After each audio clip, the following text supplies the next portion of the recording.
রেখা পাত্র এই মুহূর্তে রয়েছে। আমার মনে আছে প্রথম দিন রেখা পাত্রকে আমরা যখন রিপাবলিক বাংলায় যখন আমরা প্রথম তার ভিডিওটা দেখেছিলাম, আমাদের প্রতিনিধি সেই সময় ছিল রেখা পাত্র, যে অসম্ভব ক্ষুব্ধ হয়েছিল। তার বাড়ি ঘর ঢোর ভেঙে দিয়ে চলে গেছিল শাহজাহান বাহিনী শুধুমাত্র প্রতিবাদ করার জন্য। সেখান থেকে, সেই যাত্রা থেকে আজকের এই যাত্রা, রেখা পাত্র এই মুহূর্তে বিধায়ক, এবং আবার সন্দেশখালির ফাইল খুলবে রেখা, আবার রাজ্য পুলিশ তদন্ত করবে। যে রাজ্য পুলিশ ঘন্টার পর ঘন্টা তোমাদেরকে বসিয়ে রাখতো, মানে কিরকম মনে হচ্ছে চিরদিন কারোর সময় যায় না, টাইম কি বাত হয়। যে রাজ্য পুলিশ একটা সময় তোমাদেরকে সন্দেশখালী থানা, নেজার থানায় ঢুকতে বারণ করতো, শেখ শাহজাহানরা নিয়ন্ত্রণ করতো ওসিদের, সেখানেই আজ তুমি বিধায়ক হিসাবে যাবে, এই কমিশন তৈরি হবে, সেখানে তুমিও গুরুত্বপূর্ণ ভূমিকা নেবে। কি বলবেন? আমি প্রথমে রিপাবলিক বাংলা মহিউদ্দারি সভাকে আমি নতমস্তকে প্রণাম জানাই, কেননা আমি এই রিপাবলিক বাংলা, TV9 বাংলা আরও বিভিন্ন চ্যানেলের মাধ্যমে আমাদের এই সন্দেশখালীর আন্দোলনকে মানুষের কাছে পৌঁছে দেওয়া হয়েছিল, এই ভারতবর্ষে ছড়িয়ে দেওয়া হয়েছিল যে সন্দেশখালীর এই আন্দোলনকে, এবং আমরা যে অত্যাচারিত সেটা ভারতবর্ষের মানুষের কাছে প্রথম ভূমিকা নিয়েছিল রিপাবলিক বাংলা এবং TV9, আরও ছোটো ছোটো অনেক চ্যানেল ছিল, হয়তো সেই মুহূর্তে অতটা আমি খেয়াল করিনি কি জানিনি, কিন্তু আমরা সেই মুহূর্তে কিন্তু অনেকে মা বোনেরা এসেছিল এই রিপাবলিক বাংলায়, মুখ ঢেকে কেউ মুখ আলগা করতে পারতো না, এবং আমরা মুখ ঢেকেছিলাম বলে মমতা বন্দ্যোপাধ্যায় আমাদেরকে বলেছিল গুদাম পচা মাল, আমাদেরকে বলেছিল।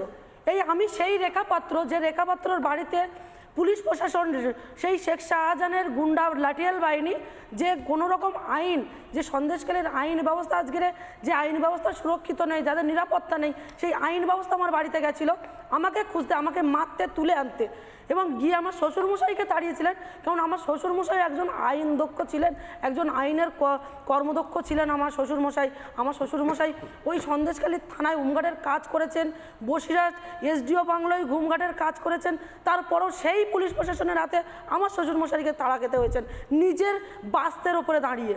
সেই পুলিশ প্রশাসন যদি সেদিন আমাকে পেতেন, তাহলে আমাকে হয়তো ওই রাত্রে আমাকে গায়েব করে ফেলতেন, আমার লাশটাও খুঁজে পেত না।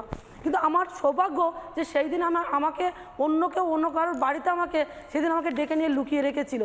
আজকের বেঁচে ছিলাম বলে আজকের লড়াই করতে পেরেছিলাম, আজকের বেঁচে ছিলাম বলে আজকের শুভেন্দু অধিকারী মহাশয়ের মতন মানুষ আজকের আমাদেরকে সম্মান ফিরিয়ে দিয়েছেন।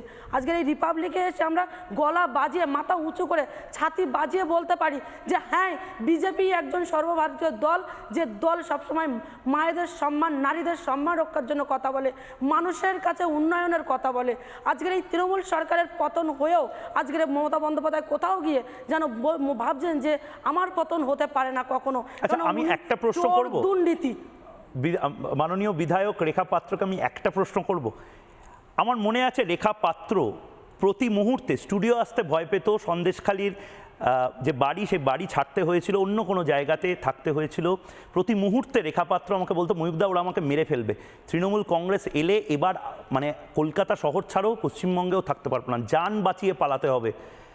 আজ মাননীয় বিধায়ক রেখা পাত্র জবাব চাইছে বাংলা, শুভেন্দু অধিকারী মুখ্যমন্ত্রী, 208 জন সহযোদ্ধা রয়েছে, চারপাশের পুলিশ তোমাদের স্যালিউট করছে।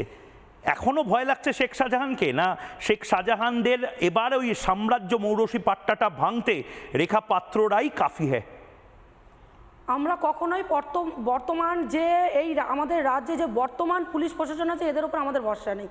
আমরা নতুন মুখ চাই, নতুন আইন চাই, যে আইনের সম্মান আছে, যে আইন মানুষকে সুরক্ষিত দিতে পারবে, যে আইন কোনো রকম কোনো একটা রাজনৈতিক দলের হয়ে কাজ করবে না, যে আইন সবসময় প্রত্যেকটা ধর্মের মানুষের হয়ে কাজ করবেন, প্রত্যেকটা মানুষের হয়ে কাজ করবেন, বিশেষ করে যে নারীদের ওপর অত্যাচার বন্ধ করবেন, সেই আইনকে চাই, যে আইনের সুরক্ষিত আছে, যে আইনের সম্মান আছে। এই আইনের কোনো সম্মান নেই, এই আইনকে সম্মানই করে না রাজ্যের মা বোনেরা।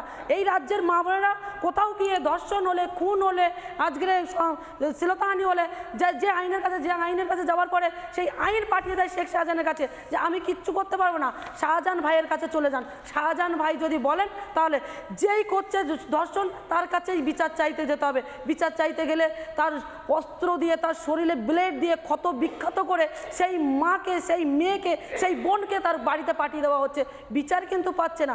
আজকে সেই আইনের কাছে আমরা মাথা নত করবো না। আর সেই আইনের ওপরে আজকে যদি বর্তমান যে আইন আছে সেই আইনের ওপরে যদি আজকে যদি ভরসা যদি করে সরকার, আমরা কখনো মানবো না।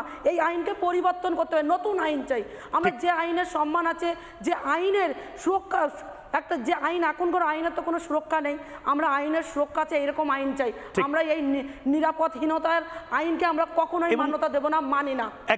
নানা ধরনের কন্টেন্ট দেখার জন্য লাইক করুন, শেয়ার করুন আমাদের ফেসবুক পেজ, সাবস্ক্রাইব করুন আমাদের ইউটিউব চ্যানেল। পাশাপাশি অন্যান্য ব্রেকিং নিউজের জন্য অবশ্যই চোখ রাখুন রিপাবলিক বাংলায়।